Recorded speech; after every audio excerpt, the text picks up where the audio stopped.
Hello everyone and welcome back to Brandon and Miranda review stuff. My name is Brandon. And Brandon review stuff. Miranda. My name's Miranda. My name is Brandon. You already said that. I think I've said it like 4 or 5 times, so I'm going to see how long I can pepper this into the whole His name thing. is Brandon.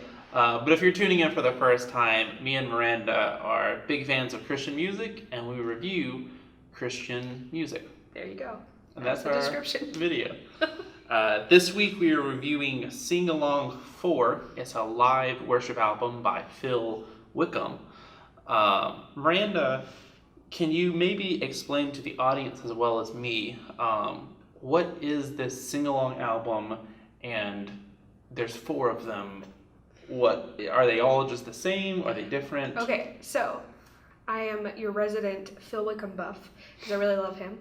But so he puts out regular studio albums, as any artist does, but he started a while ago and put out an album where, I don't know if he did it on the first tour or not, but he would like send out the lyrics to everybody so that they would know like what they're singing along to, and he would just have him and his guitar, and they would sing worship songs.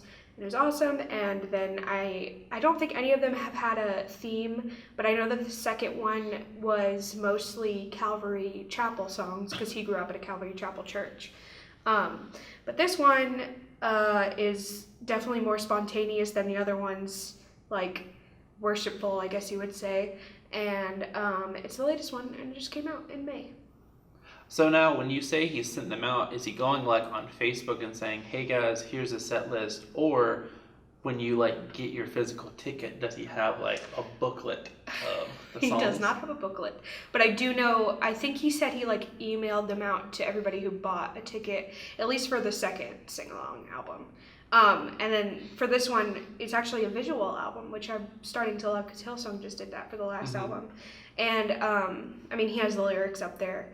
But I'm sure that, like, when they get the confirmation, they get, like, every song that's going to be played because he doesn't want it to be a concert where you go and listen. Like, he wants it to be a worship experience. So he sends out the music before. And now, are these like, recorded all in one night? Or is it one of those? Okay. It's just one. I think for the third one, he had a tour. But they're all just one night. And obviously, this one's a visual album. So you can see that it's recorded all in one night. All right, we can go ahead and dig into it. First off, what we liked about it. As I've stated, I think with every album we've reviewed so far, I like to have a lot of links to it. And I think this clocked in at over an hour. I wouldn't say either right at an hour or like a minute and or not a minute and 10 seconds. That's not even a song. But like I think it was an hour, maybe in 10 minutes. So I really like that about albums. Especially worship albums. Secondly, I think that it works when you have a worship album because those songs are designed to be in front of people. Those songs aren't designed to just be in a studio. So I like the idea of you have the worship songs with an audience instead of just someone in an audience or a room singing to like just a microphone. So I really enjoyed both of those aspects of this album. Yeah, I mean, I just love Phil Wickham, and so I like that part of the album. But I also just like am a huge fan of the sing-along albums, and I love Brian and Jen Johnson, and they were on it too. And I love when he covers songs that are like traditionally for female, because I feel like you never hear them before. They're like, you never hear them sung by a guy before he does them, and then everybody does it, and I just love mixing it up in the worship world. Also, I love that whenever he does his sing-along albums, he brings out, like he did This Is Amazing Grace with Jeremy Riddle on the last one, so he brings out all the people that wrote the song with him, and so Living Hope, he had Brian with him, who I think helped write it. With him, don't quote me, but I like that you can hear like the voices that wrote it. What I didn't like, and I want to preference this with, I'm not a big fan of like worship music, because I hate when people review something and they say, "Oh, that rap album sucked," but because it was rap. But yeah, like if you don't like it. So I think that's what stood out to me as being someone who isn't a big fan of worship music. I didn't see anything that really like popped out of it. And I mean, I guess if you love worship music, you're gonna love that. So I'm not saying that the whole album was bad. I think just for someone who doesn't really enjoy worship music, it's not something that pulled me in and made me want to start listening to worship music. Whereas I feel like a lot of artists that I really enjoy, you can hate pop music, but when you listen to their music, you kind of give them, you're like, okay, well, this is kind of good. Likewise with rap or hip hop, some people can bring you over to that. So I think that was maybe my only negative, is that it kind of just felt like any like live worship experience I've been to. Now I will say, like, there's a difference between a good and bad worship leader. So I think that this was like more on the good side, but still it didn't make me want to run out and buy a ticket to a show or to like add this to my playlist. So I think that's the only or that's the biggest kind of weakness I saw about the album.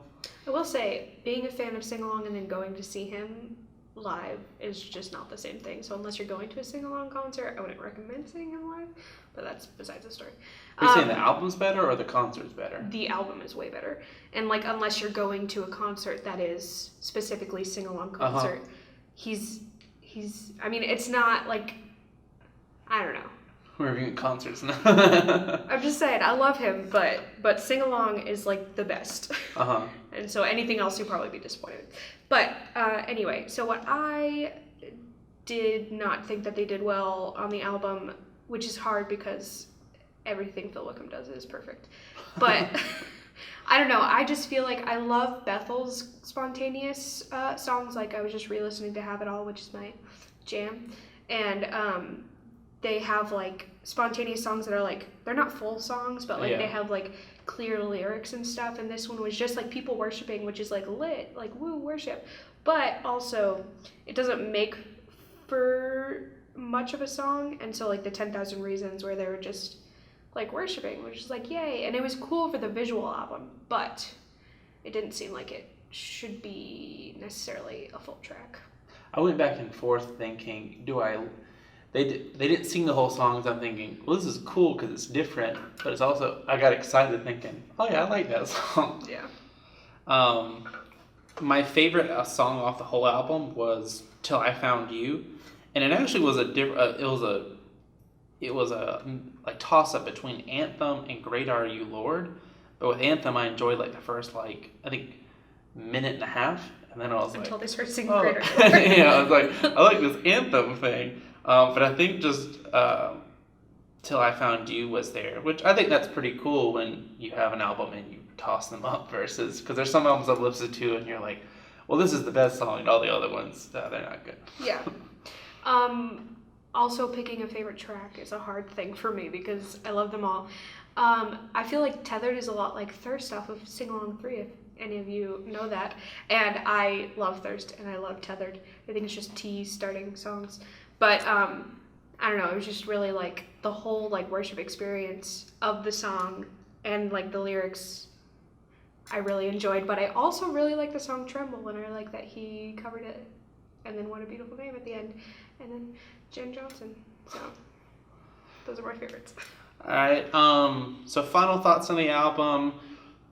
I think I kind of stated it when I was talking about like the negatives of the album. I think that it's an album that, for if you're a fan of worship music, you're going to enjoy it. I think the live aspect makes it better than, instead of like if he just recorded all of these, I think the live aspect makes it better because you get the experience of the people interacting with it.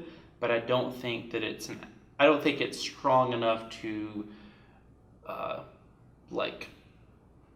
I'm trying to think, persuade someone who maybe isn't the biggest worship fan like to pick up worship. But I mean, I think it's a good album. Yeah, I love it, and I love Phil Wickham. But I think so when Sing Along 3 came out, like, I didn't know what the sing-alongs were until after Sing Along 2. And so when Sing Along 3 came out, it's not that it's bad, but I just was like, because it's not like I'm not a big fan of Jeremy Riddle or Carrie Job, but like they're not my favorite people. But I really love Brian and Jen Johnson. So this one like exceeded my expectations, and I think listening to it the first time while watching it was really fun too. So I loved it, and I think it was good. And it's hard. You got 4 of them, so you gotta keep doing good. And you're doing good, Phil, buddy. All right, well, thank you very much for tuning in. If you have any recommendations for albums, new, old, past, present, future, leave them in the comments or shoot us a message telling us what we should review. If it's one of your personal favorites, or if it's one that you hate, or if you just want to see if we hate it too. Yeah, you can just see me try to ramble and not offend someone with like reviewing a worship album. So see me offend everybody. You just talked about how good the album was. That's true. I like most things. Anyway. So thank you very much, and we'll see you next time.